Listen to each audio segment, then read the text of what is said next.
Welcome to the 5th episode of Mol Belgie Germany recaps from Reality TV Warriors. My name is Michael Harmstone, and joining me as always is the Canadian who I'm pretty sure has a video in his collection where someone slings a sausage around another man's neck, Logan Saunders. Good afternoon. Good afternoon. We genuinely haven't spoken for like 5 days on a podcast, which is pretty bad for us. For 2021, yeah. And you've lost a fair bit of weight. Yeah, I keep going down. I actually have to try and get some additional calories in me because I'm thinking, I shouldn't be losing weight this fast. Trolling your Instagram. Yeah. You've been doing some AMAs as well, including answering one that was sent from the RTV Warriors account. Yeah. I just thought I'd troll you a little. You didn't answer the duck-sized horse question, which I was very disappointed about, but you answered the reasonably serious one. So, bit of housekeeping to begin with. I misspoke given my lack of SpongeBob knowledge last week, and Carl did correct us on Twitter that the English name of Droopy is actually Drizzle, because Drizzle is a cloud, which we could have got the context from Storm Rising or whatever the episode title was last week. We got corrected on our knowledge of SpongeBob SquarePants dubbed in Dutch. We did, and actually I'm quite impressed that it's taken 5 episodes for us to get corrected on anything, given the frequency of corrections last year. I know we've got subtitles, so it's slightly different this year, but I think we were up to about 4 corrections a week last year. Yeah, I think that sounds about right. Sound like even on basic things. And I would say that this was maybe my favourite episode of the season so far. This was exactly the sort of episode I expected when I heard German, and that is not a criticism in the slightest. Yeah, the yodeling, although I didn't expect a Japanese guy to be featured in this episode. It was just every Bavarian stereotype you can think of, and I kind of like that. I feel like if there's one show that can get away with borderline stereotyping, it's probably this show. Amazing Race has done enough of these sort of challenges that we roll our eyes whenever we see another one appear, but it actually works in Mol Belgie. Yeah, and this challenge is quite memorable, I would say. So previously, the final 7 compared themselves to animals before playing a game of bubble football in the Olympia Stadium, where Philip, Katrine and Samina couldn't stop €4,000 being kept from the pots. When they drove to the Bavarian Alps, Katrine and Anna had a nice sedate day binge-watching, while Sven and Philip ended up winning the race to the top of the mountain and were rewarded with a night hanging off a cliff. An explosive challenge for Passfragen saw Sven and Anna gain an advantage, but it was Katrine whose chances went up in smoke as she was the 4th person sent home. And we open with some good old traditional Bavarian yodeling. And they are woken up by a Japanese-German yodeler called Takeo Ishii, who is filming part of his new music video, Der Maulwurf, and they get to be a part of it. It's really interesting they used Der Maulwurf as well, because that is the old title of German Mole. The first 2 seasons of German Mole were called Der Maulwurf, whereas in the 3rd one last year, which was a massive failure and you should never watch it again. Again? You mean we should watch it a first time? Anyone who has seen it, don't watch it again. It was awful. I still haven't seen the finale, even though I know who the mole was. The 3rd one last year was just labelled as The Mole. Voice the Mole is actually how they stylized it. But yeah, the original title was Der Maulwurf. So it was interesting to see it referenced here again. And the opening quote is a nice, easy German one for me. Übung macht den Meister. Practice makes perfect. I think it's a quote by Michael Scott, if I'm not mistaken. I really wouldn't be surprised. I'm quite surprised they didn't credit it to anyone, although probably trying to find the etymology of practice makes perfect is fairly difficult. And it is day 12 in Fronten. Samina refuses to wear a dirndl, even though she's fully expecting to be forced to wear a dirndl. Lennis is volunteered to be the main man in the music video, both because he has rhythm and because he looks good in lederhosen. And Gilles meets them and tells them that they will be doing 6 different challenges, but first he needs a director. And they volunteer Sven pretty quickly, and he gets a storyboard. Takeo has videos of more than 20 million views on YouTube. Never heard of him. And we have never ever heard of him. And they have to incorporate 6 Bavarian traditions into the video, and it's Sven's job to make sure they're all done correctly. And they will earn €500 per task, and must take cultural traditions into account. If all 6 are done correctly, then the money is doubled. I guess there's a bigger yodeling community than I realized. I didn't think the yodeling community would be big enough to have a single YouTuber get over 20 million views. We have to bear in mind as well, this did film in October, and Bavaria would have been in like peak Oktoberfest mode, even though it was obviously a little bit scaled back because of the Rona. They still did some stuff for Oktoberfest. So all of these stereotypes would have been coming out at that point. I mean, when they were running around the Olympia Park, you actually saw Katrine go up to people who were wearing lederhosen and dirndls, purely because it's kind of Oktoberfest time. And the first challenge is the traditional knee-slapping dance of the Schuhplattles. It is traditionally done by men, so 2 of the guys are going to have to do it. This was definitely featured in Amazing Race 9. Yeah, this was definitely Amazing Race 9, and I'm pretty sure they've done it since. But it's a traditional German stereotype they love to do. At least it's not 6 dancing tasks like Amazing Race Canada 6. I'm just thankful for that. They kept it down to 2 out of 6. The second challenge is another one that's been done in Amazing Race, which is holding a glass of beer at the same time, which is traditionally done by women. And they also have playing the Alpine horn, making sausages, sawing a tree, and an acrobatic closing act. And they get half a day to prepare, and even though he's directing, Sven, much to his irritation, still has to participate. Pretty much all of these tasks have been done on Amazing Race, not even for Bavaria episodes. For instance, sawing the part of a tree was done in Amazing Race Family Edition's New Orleans leg of all places, and the blowing successful notes into that horn, they kind of did a variation of that also in Amazing Race 9 with the didgeridoo task in Australia. And then there's always been some sort of acrobat performance once every few seasons. So, yeah, a lot of Amazing Race material here. I do wonder if the location scouts overlapped. Yeah, it's just Bertram Van Munster doing location scouting for both the Mol Belgie and Amazing Race. Well, no, there would have been some sort of local field producers who would have suggested these things to Bertram, I'm assuming. There may be a bit of overlap. Wouldn't surprise me if it's such a specific region, right? That's like, we need somebody who can be a location scout, who is local that can help us, and works in TV production. I wouldn't be surprised. I don't know for certain, obviously, but I wouldn't be surprised if there was some sort of slight overlap.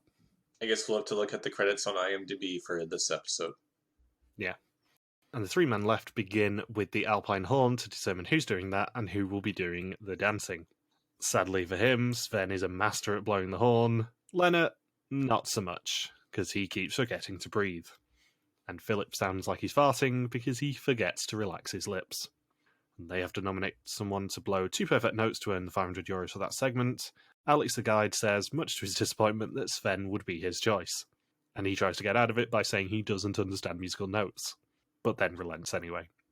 Would you have rather blown the Alpine horn or done the slap dance?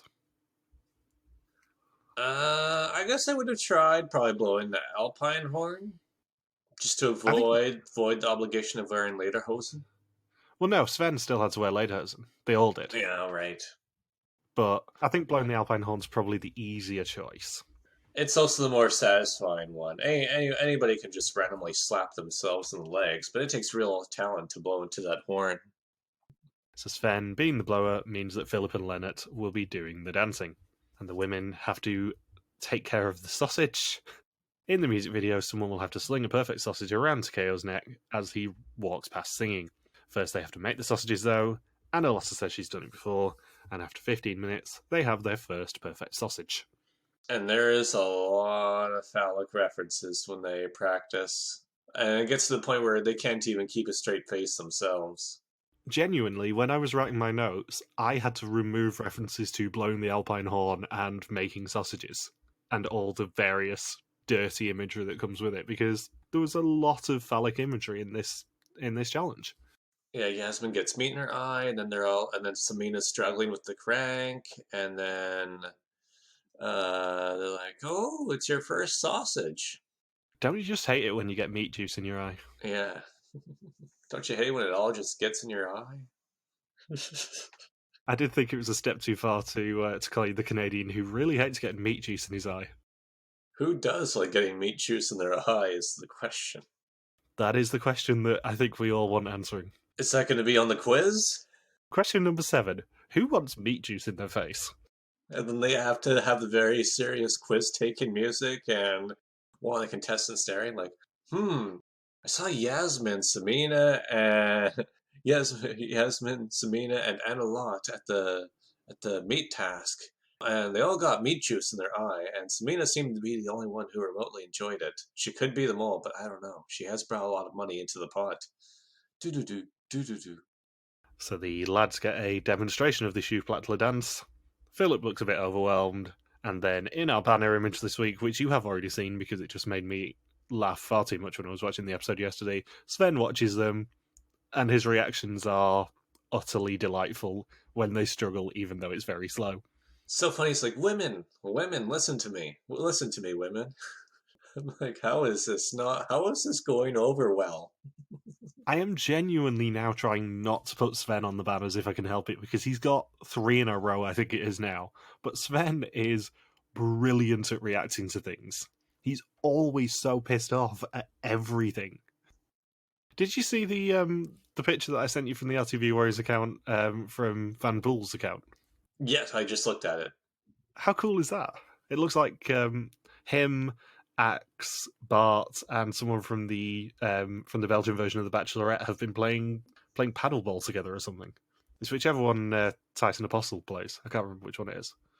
Yeah, and this is after Jeffrey from the Mexico season happened to bike past his apartment, and Jill and Van Boel didn't even go downstairs. He just took the picture from upstairs.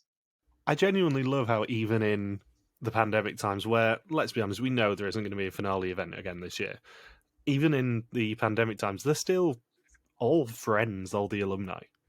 Yeah, It's a real shame we can't go and meet Bart again this year. we have to wait another year for Bart. I just want to be friends with him and Axe, that's all. I just want us to get invited into their group. Sod the rest of them. I want to bike past Van Boel's house and Van Boel yell at me down the street to stop so he can take a selfie. Yeah. I'd learn how to ride a bike just for that. So the video will be filmed in one take, so Sven has to make sure the actions line up perfectly. As a result, the woodcutters have to drop a piece when the word Holz is sung, which is the German word for wood. Anna Lotta and Yasmin are the soloists, and have a little bit of trouble with the timing. Samina is volunteered to be in charge of beer. She has to carry 7 full glasses and clink glasses with Sakeo when he sings the word beer. She struggles to carry all 7. She then asks Sven if there's another way, and Sven isn't sure, because he's not usually sober whenever he's in Munich.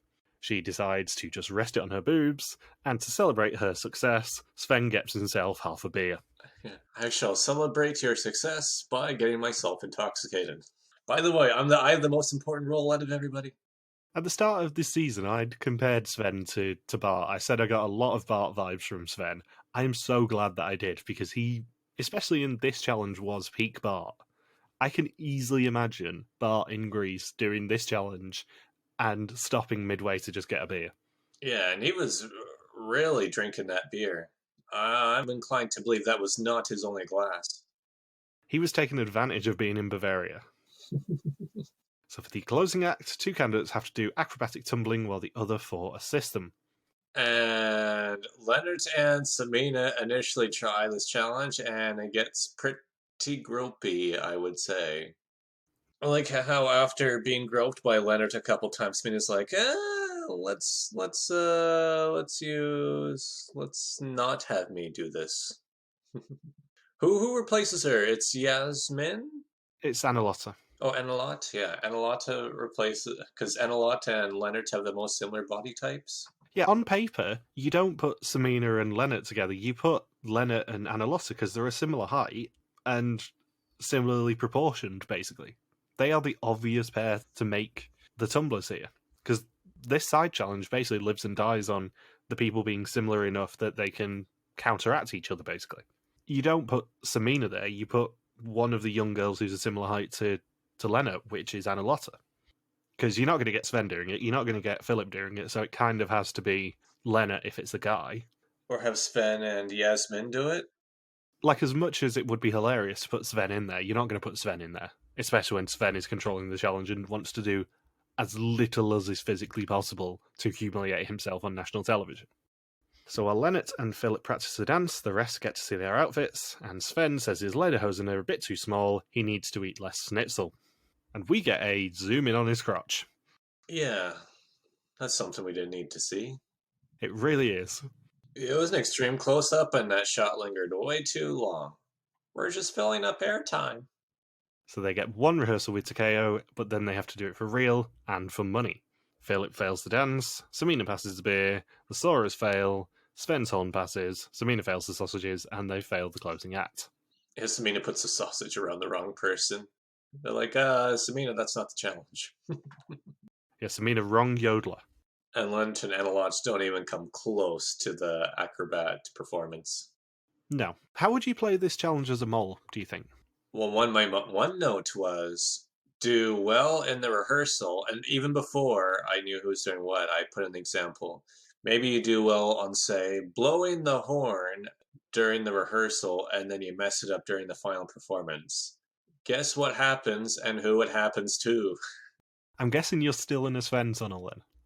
Oh, Sven's still in my top 2 by the end of this week, yes. So I'm like, he passed the rehearsal, but he failed the real deal Holyfield.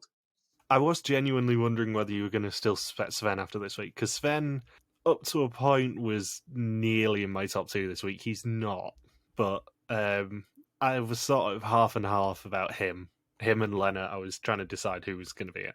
And, spoilers, it's Lennart. So they film it for real, and whilst Takeo is judging it, they have a nice homemade dinner, which is sausages that were made by the girls. And in the end, he rejected the horn and the final stage, which means they earn €2,000 of 6,000 for the challenge. Gotta love Leonard's subtle sabotage of pressing his hands on the ground. Yeah, as a mole, all you have to do is make sure one of the stages fails, and it isn't super obvious what made it fail, and then they can't earn the double money. That's the easiest sabotage, I would say, there. You make sure something fails, and then you try and blame someone else for it failing, which is essentially what Lennart does. Yeah, you keep €3,500 out of the pot, no matter what. Yeah, and everyone's pretty much involved in 2 of them, so you can then go, well, everyone's involved in 2 of them, I can make sure one of them succeeds. I like how it's always the same 2 people that seem to be taking money out of the pot. It's Sven and Lennart again, especially Lennart. I don't think Lennart's had a 100% success rate in any challenge since the start of the season. Even by episode's end, I can't remember who says it's I think it's Yasmin or Analot who says, Lennart doesn't really earn much money for us. She's not wrong. So Gilles comes in and reveals the results at dinner, and then immediately takes them outside, shoves them in a van, and drives off with them in the back. Yeah, I think what sells it for me is the fact that he's the one that's driving the van. He's like, okay, everyone get in the back of the van, and I'm driving, and you don't know where we're going or why we're going there. Just trust me. We've never seen Gilles drive anything, I don't think. Yeah, I was thinking, is it going to be like in Hollywood where you have somebody pretend they're driving, but it's really on some sort of flatbed truck? Because they like to do that a lot in TV shows and movies. I don't think we've seen Gilles drive since his trip to the Ardennes to hang off a bridge. Be funny if he just gets epic road rage in Bavaria. Get off the road, asshole. I'm trying to film a TV show here. I'm Jill the fucking Costa. From what you know of Gilles de Costa, do you think he gets road rage? He is the chillest guy I think I've ever met. No, he's just chill about everything in life except when driving. Ah, is that right? Just his one kryptonite. Like he could stub his toe. People could be 2 hours late for dinner. He could have skipped the dishes, deliver him his meal to the wrong address. But man, oh man, he gets driving on the streets and just all the frustrations of everything he's experienced over the past several months just all gets released when he's driving on the road. That's why he bikes and takes public transit most of the time, I think. It almost sounds like you got personal experience with skip the dishes and delivering to the wrong address, Saunders. Yeah, I don't think they even have that in Belgium. So yeah, Gilles kidnaps them in a van and takes them to a mystery location and puts them in front of 6 domes. And interestingly, something I did notice is that the van is actually Belgian. The van has Belgian license plates. It is not a German van. He pulls up in a yard with 6 tents set up. Due to the corona rules, it's a bit difficult, but 6 bubbles have arrived. It is their loved ones, as Sven predicted last week. Due to the fact that they're all in one big bubble together, they can't embrace their loved ones, but they do get to chat for the rest of the evening. I like how Leonard says, "I'm searching for a hole." Right after that task, really? Yeah, really? Yeah, come on, guys. Let's keep this visit clean. It's really sweet that they still managed to do the family visit. I know we're not going to have much to say about this entire scene, but I think it's really nice that they still managed to keep up with the family visit. Yeah, because none of them are expecting. They're like, well, it's coronavirus. We're not gonna be able to see our families. The best they were probably hoping for was maybe a phone call. Yeah, we had a slight hint from Sven about it last week, going, I hope I can get through this week to be able to see the family visit. But I don't think anyone else had mentioned it. It was a very left field thing, because even though I remembered Sven saying that last week, I still wasn't expecting it to be the families when the tents were set up. As Yasmin said, I thought it was going to be some sort of psychological challenge. Yeah, you'll be trapped in the bubble, and you'll never be let out. So yeah, we get our usual "Is your loved one the mole?" confessional, just with a gigantic tent between all of them. Somebody referred to Takeo as a Chinese yodeler. And I was like, pretty sure. What was his full name? Takeo. Takeo Ishii. Yeah. I don't think he's Chinese. I've never heard of a Chinese person with the name Takeo Ishii. In fact, I went to a town in Japan called Takeo. Wasn't that also A tribe on Survivor Cambodia, yes. Oh no, that's predictable. Wasn't that also a one-season CPS game show?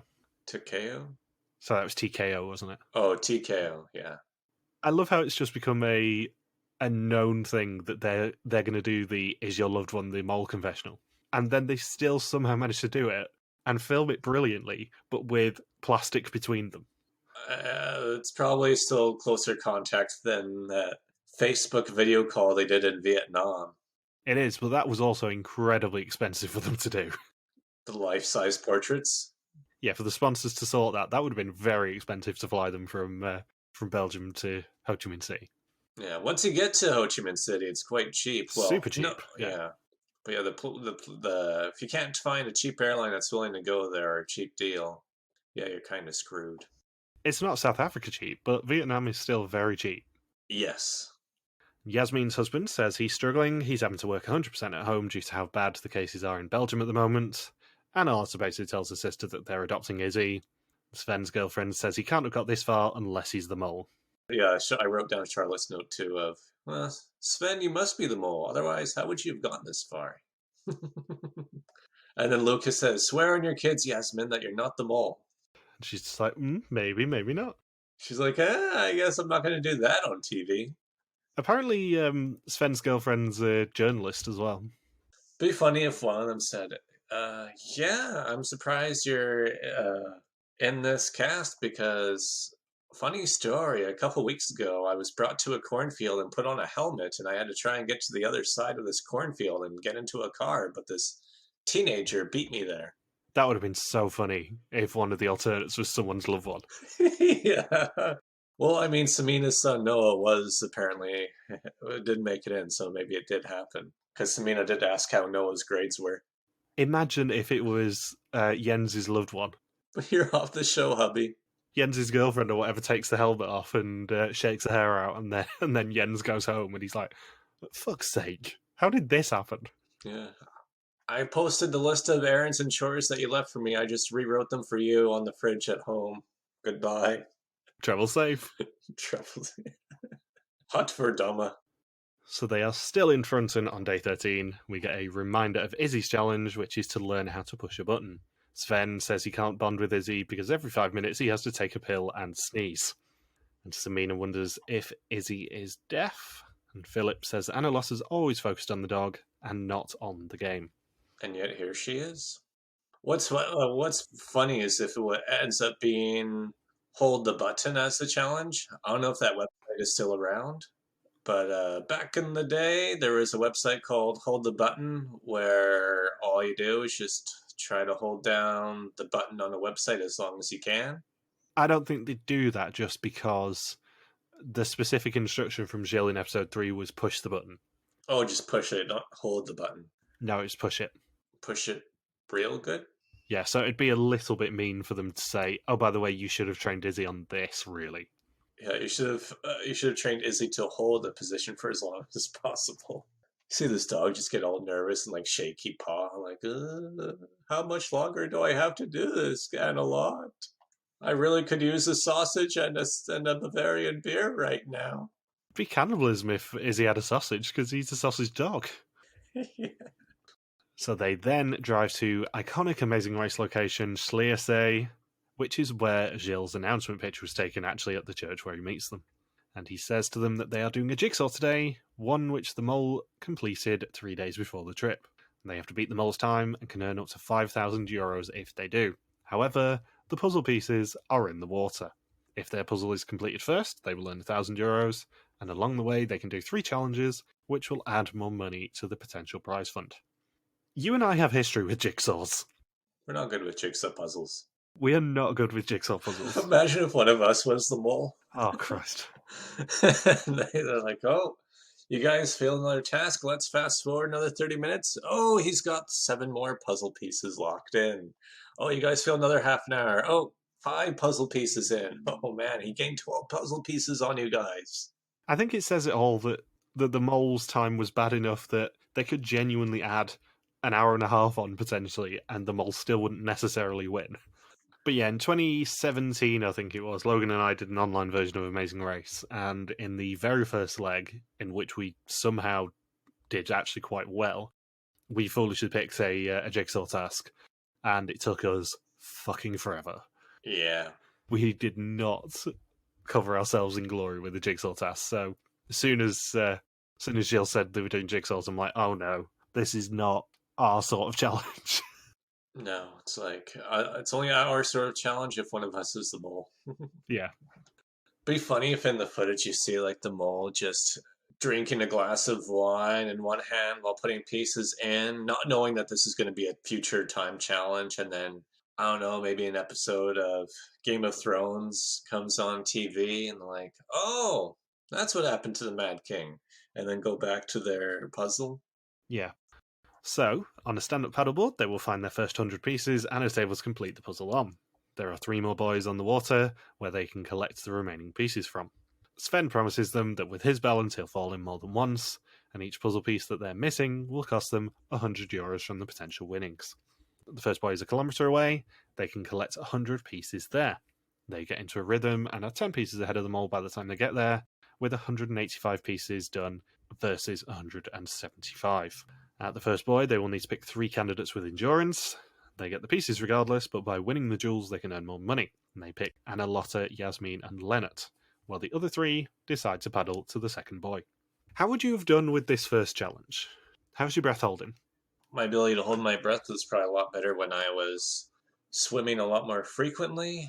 Not so much during the pandemic. I got pretty good when I was island hopping around Southeast Asia.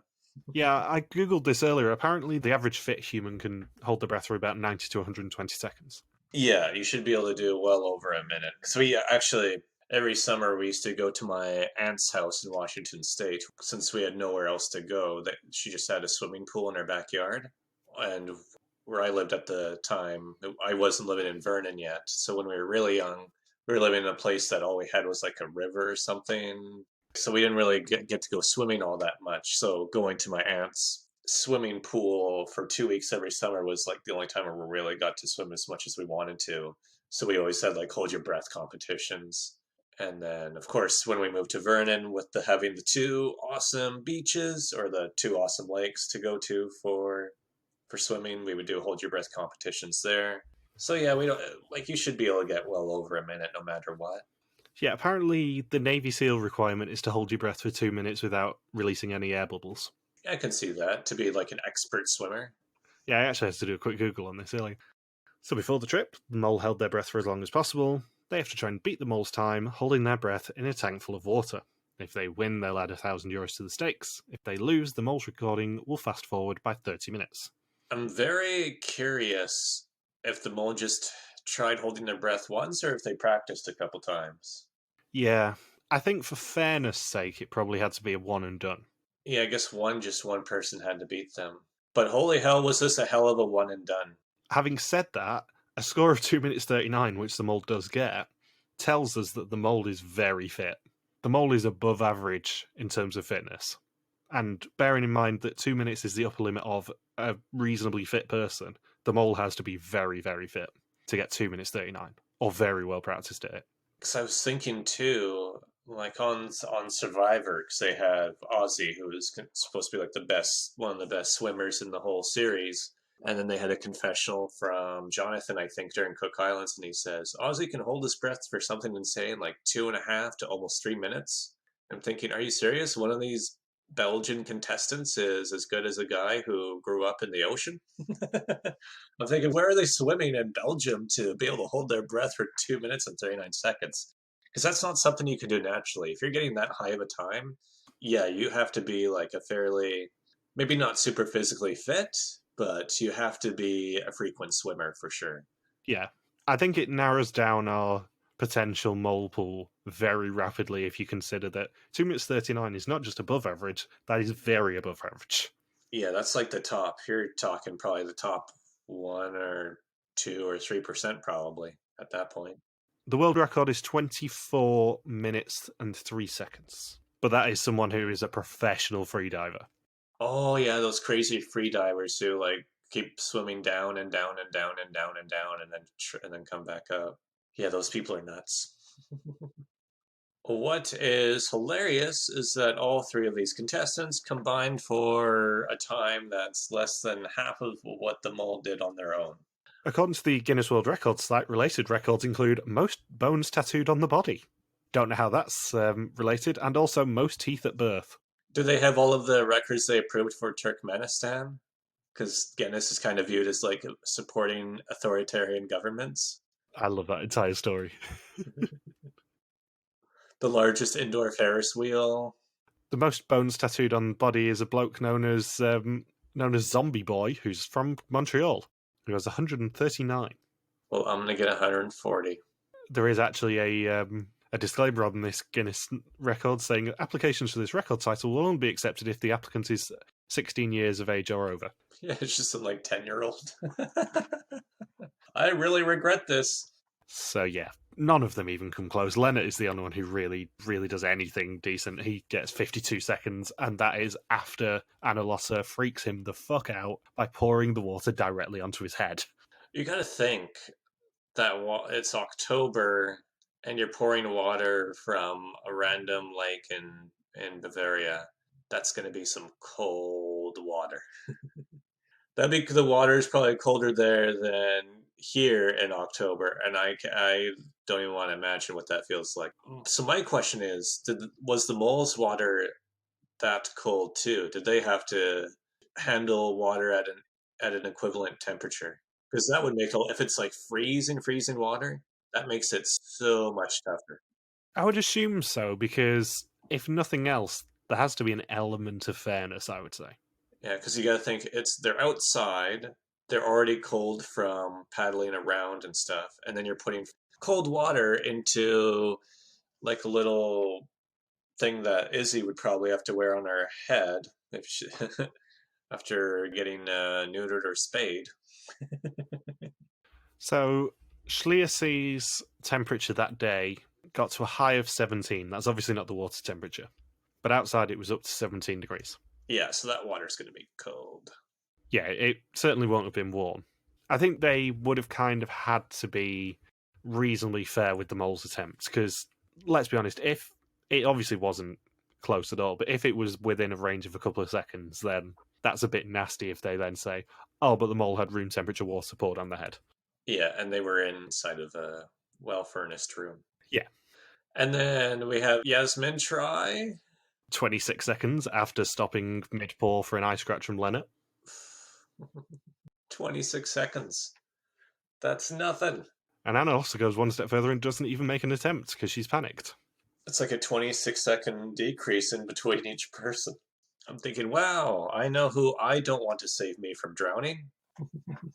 And as a result of their inadequacy, the mole's attempt is fast-forwarded by half an hour, and the mole reaches halfway on the puzzle.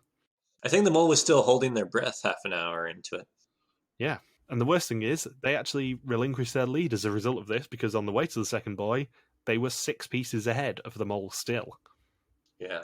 Because they've gone so far, the lead group gets far ahead, and Samina is the only one who's been doing any of the puzzle.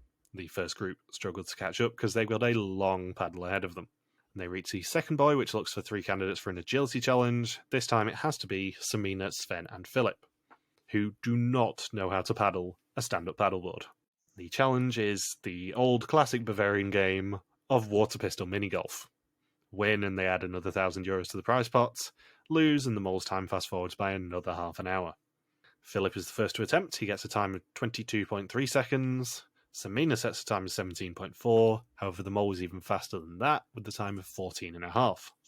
Sven is the last person to attempt. He sets a time of 13.8, and they win the €1,000 increase. The other 3 decide to not paddle at all and just put the puzzle together. They are only 5 pieces behind the mole by the time that the agility group leave their challenge. And then disaster hits. Yeah. Then Sven paddles the complete wrong way. And even Jules jumps in and says, Sven doesn't realize he's standing the wrong way, and that's why he is constantly adrift. And then you just hear Sven go, hot for Donna. And then Philip tries standing up, and it goes just as well as you would expect. I lost my goggles. I can't see anything. And then the group reunites and go full speed to the final challenge, where Gilles is awaiting. After falling 20 times, I should add. Yeah, after falling so much. Have you done stand-up paddleboarding out of interest? Yes, I have. And I didn't have to do it for that long, because it was part of like an urban amazing race thing that I did a few years ago. But I got the hang of it quite quickly. As long as you've got decent balance, I think it's not the hardest thing in the world.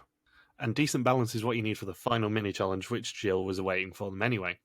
Because all of them are required for this one, and it's a duel directly against the mole. Each of them will run across a course of stand-up paddleboards, and if the mole has the fastest time in the group, then they will get another 30-minute advantage. If the candidates win, they will add €2,000 to the stakes of the challenge. And those not participating in the stand-up paddleboards can work on the puzzle. However, the mole is currently 118 pieces ahead, and they have to do it around the corner so they can't spy on the mole or each other's times.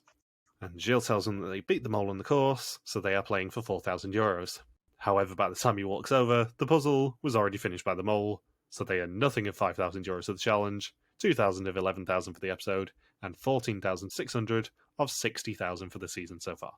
I like when Jules comes by, all I could think was, isn't he distracting them from completing the puzzle? Couldn't the mole still be working on the puzzle?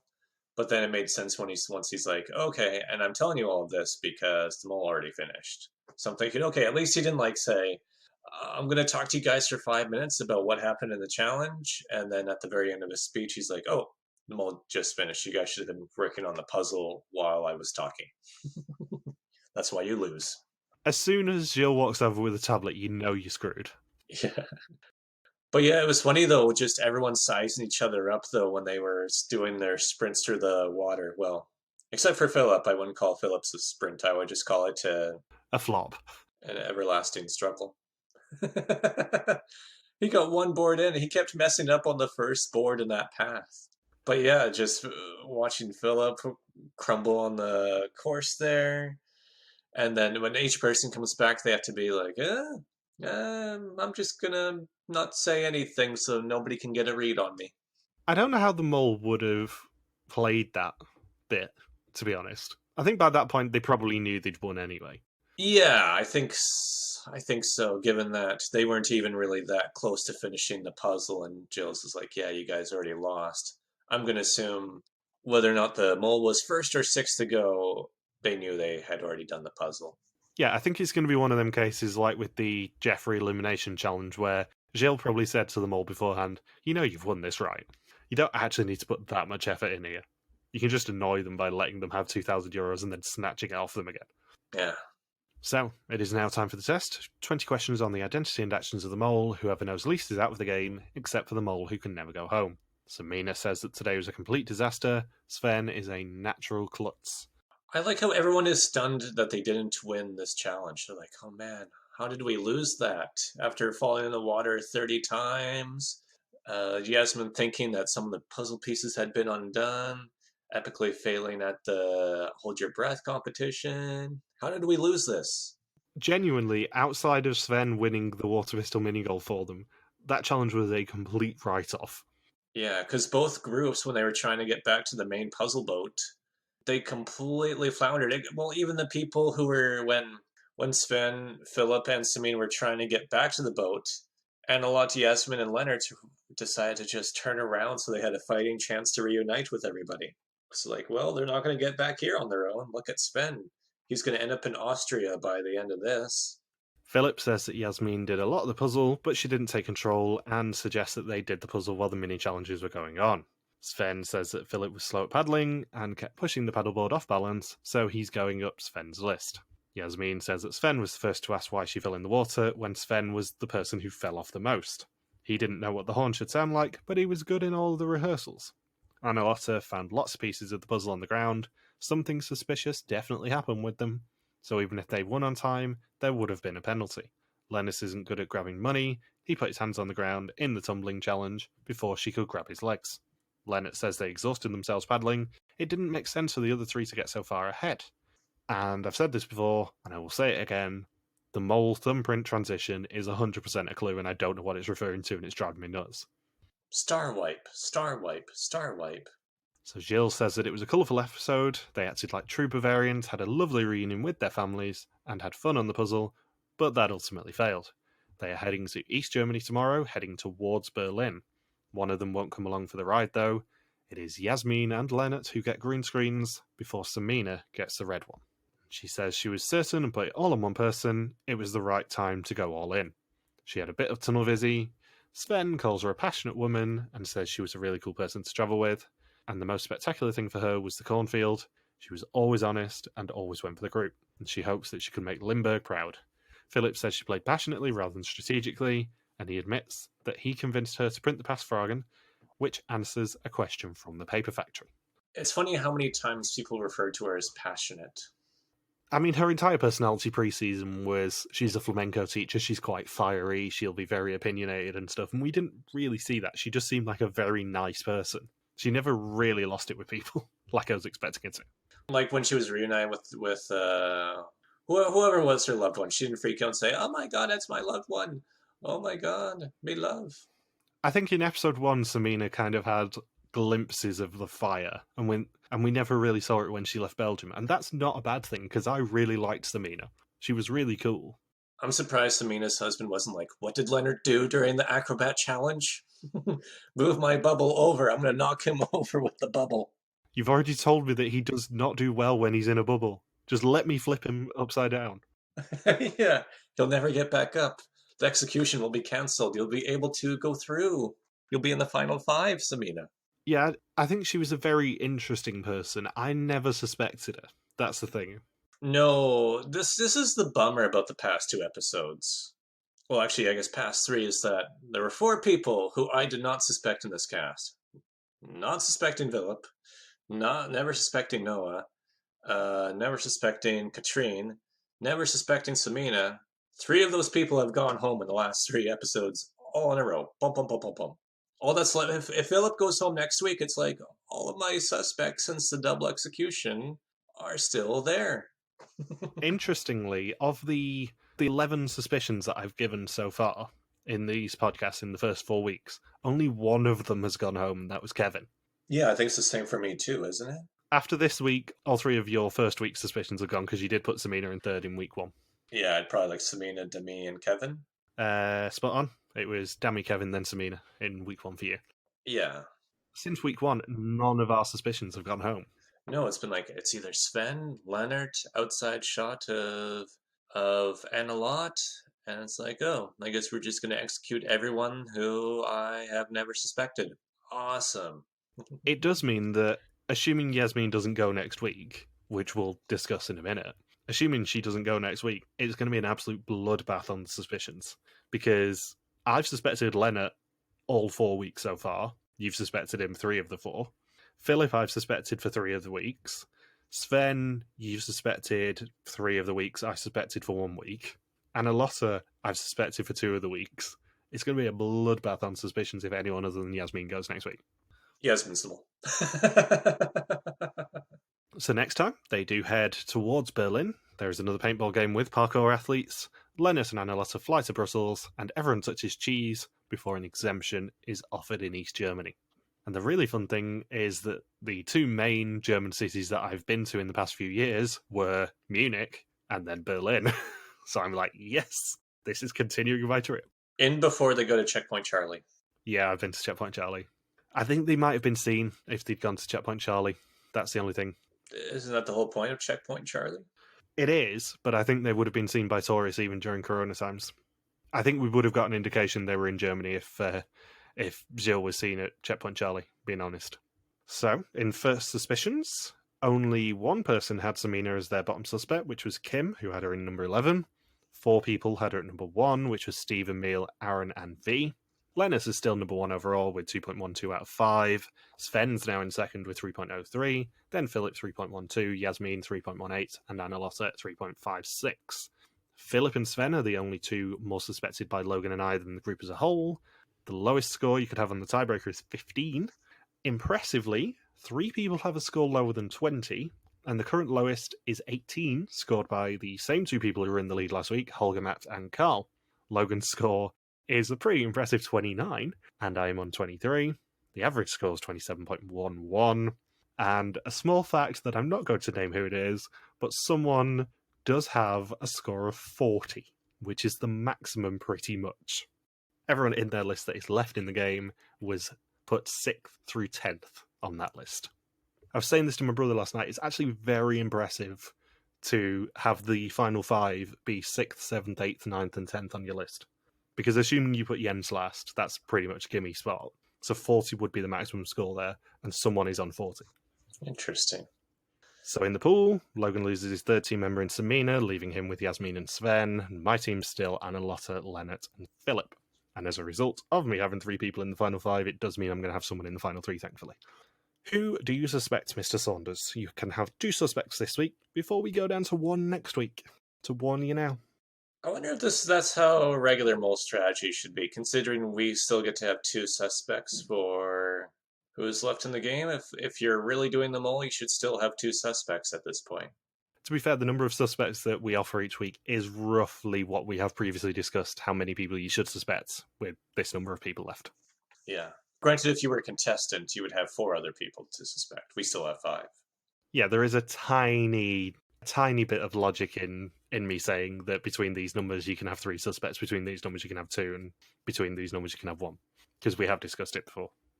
Sven and Lennart are still my top 2, because before each challenge, I'm like, if I was the mole, I would do this. And that's exactly what they both did. And my top 2 are still Anna, Lotta, and Lennart, but I'm swapping them this week. Lennart's my number 1 now. Again. Anna Lotta will definitely be my next choice if Sven or Lennart to go home next week. I really want one of those 2 to get executed. I was watching Anna Lotta again this week, and she was in some of the very suspicious situations. The only thing that kind of made me waver a little bit was the whole refusing to do the holding your breath thing, because, you know, that's drawing far too much attention on yourself. I was debating between Lennart and Sven this week, but did you see the message from John Dolan on the Reality TV Warriors page yesterday? No, I have not. Not yet. So John was the one who was responsible for the condescending Katrine pictures that I talked about in week 2 that made me laugh a lot. He tips us off yesterday evening to say, oh my god, another study carried out on salamanders found that holding oxygen helps them regenerate brain tissue. Basically, remember the axolotl obsession in episode 1? Yes. It turns out axolotls are very good at holding their breath.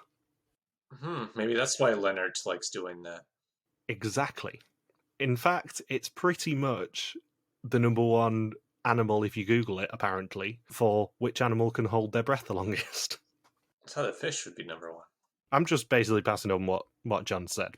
They almost never come out of water, hold their breath, and take in oxygen using their gills. So yeah, essentially, axolotls are very good at holding their breath, which may very well be a clue to Lennart. It may very well not, but I'm legally bound to mention these things, so I've put Lennart in my top 2 again this week as a result of that. But I was kind of wavering between him and Sven. So the final question, who do you think is going home in 5th place? It might be Yasmin's time, considering she didn't get that much of a boost in airtime this week.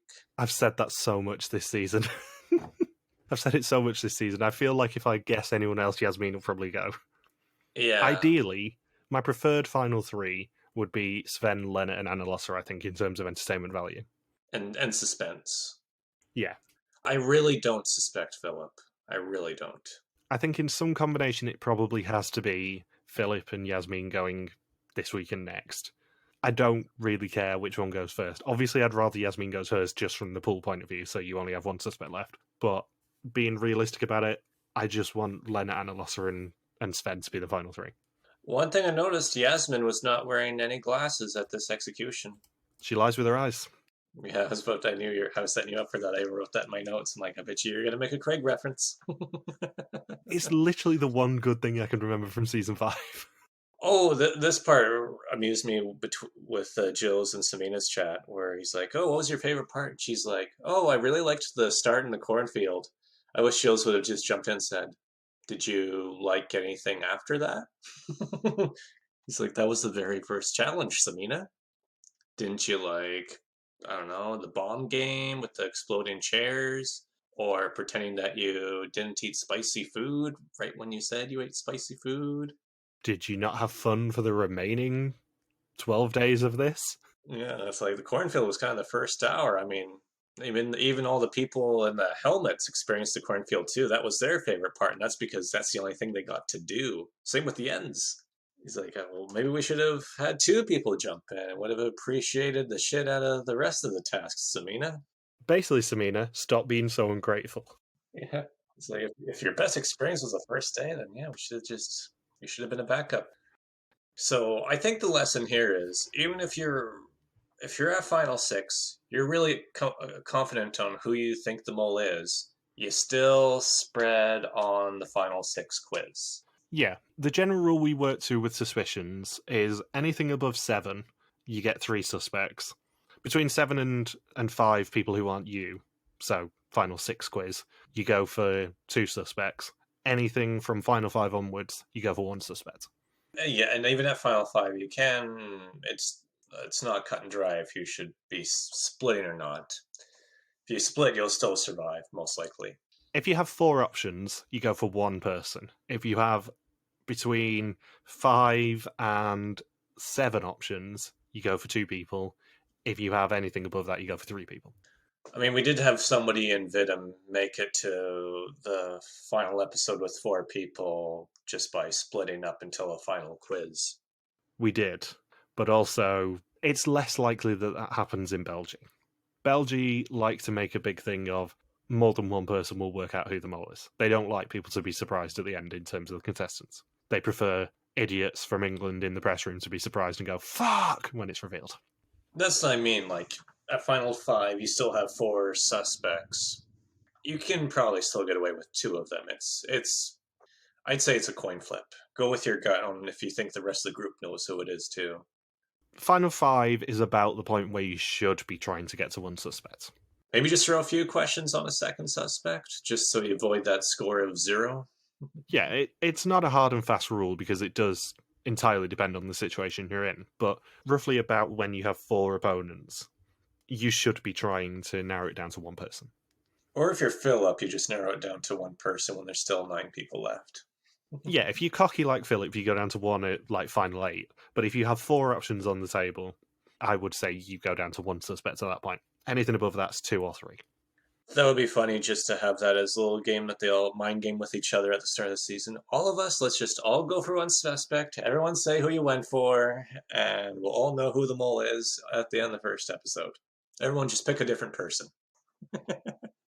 Each of us pick that person, you pick that person, and we'll just go from there. It just turns from the mole into are you the one then? Yeah. So, thank you for listening to our Mol Belgie recap. We'll be back next week to continue the hunt for a brand new mole in Germany. Don't forget you can contact us on Twitter, Facebook, YouTube, or Instagram where we are RTV Warriors, or you can email us on contact at rtvwarriors.com. Logan's on Twitter at Logsubquacky, and I am MJ Harmstone. Thank you as always to Natalia for the subtitles, and we'll see you next week. Peace out, and just chill till the next deflavoring.